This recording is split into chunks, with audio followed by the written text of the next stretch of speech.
তিনবারের প্রধানমন্ত্রী, বাংলাদেশের প্রথম নারী প্রধানমন্ত্রী, বাংলাদেশের নারী শিক্ষার জন্যে যিনি সবার আগে কথা বলেছিলেন, সেই দেশনেত্রী বেগম খালেদা জিয়া আজকে পৃথিবী থেকে বিদায় নিয়েছেন।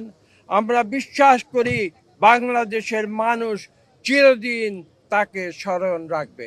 আপনারা সিদ্ধান্ত শিগগির জানতে পারবেন। আমরা কিছুক্ষণের মধ্যে আমাদের সভা আহ্বান করেছেন আমাদের জনাব তারেক রহমান। আমরা সেই সভায় যাচ্ছি এখন। একটি যুগের অবসান হয়েছে। দেশনেত্রী বেগম খালেদা জিয়া, যিনি গণতন্ত্রের অতন্ত্র প্রহরী হিসেবে তার জীবনের একটি অংশ তিনি বাংলাদেশের মানুষের জন্য বিলিয়ে দিয়েছিলেন। আপনারা জানেন 1982 সালে শহীদ প্রেসিডেন্ট জিয়া রহমানের তিরোধানের পরে রাজপথে নেমে এসেছিলেন দেশনেত্রী বেগম খালেদা জিয়া গণতন্ত্রের সৈনিক হিসেবে। তিনি রাজপথে ছিলেন, তিনি সম্মুখের দরজা দিয়ে রাজনীতিতে প্রবেশ করেছিলেন।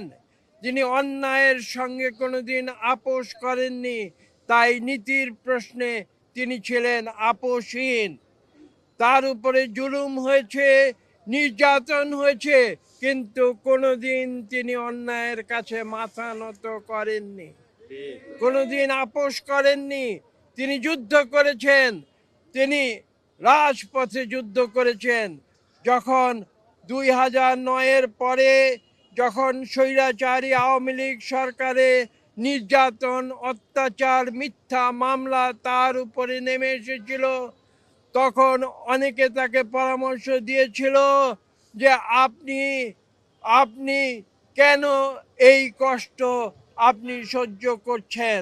তিনি বলেছিলেন যে আমি ন্যায়ের জন্য, আমি সত্যের জন্য আমি যুদ্ধ করছি, আমি সংগ্রাম করছি বাংলাদেশের মানুষের জন্য, আমি সংগ্রাম করছি বাংলাদেশে গণতন্ত্র পুনঃপ্রতিষ্ঠার জন্য।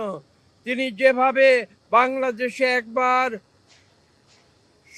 সেনা শাসন থেকে অব্যাহতির জন্যে এদেশে যুদ্ধ করে পার্লামেন্টারি গণতন্ত্র ফিরিয়ে এনেছিলেন, ঠিক একইভাবে পরবর্তীতে 2024-এর ছাত্র জনতার আন্দোলনের পূর্ব মুহূর্ত পর্যন্ত তিনি গণতন্ত্রের জন্য সংগ্রাম করে গিয়েছেন স্বৈরাচারী আওয়ামী লীগ সরকারের বিরুদ্ধে, এবং তিনি সেই যুদ্ধে নিজেকে বিজয়ী বলে তিনি প্রমাণ করেছেন।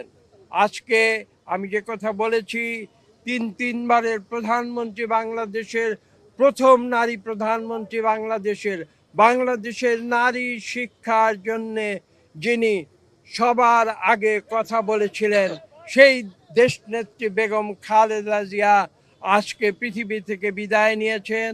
আমরা বিশ্বাস করি বাংলাদেশের মানুষ চিরদিন তাকে স্মরণ রাখবে। আপনারা সিদ্ধান্ত শিগগির জানতে পারবেন। আমরা কিছুক্ষণের মধ্যে আমাদের সভা আহ্বান করেছেন আমাদের জনাব তারেক রহমান। আমরা সেই সভায় যাচ্ছি এখন, এবং সেখান থেকে সমস্ত সিদ্ধান্ত নেবার পরে আপনাদের অবহিত করা হবে।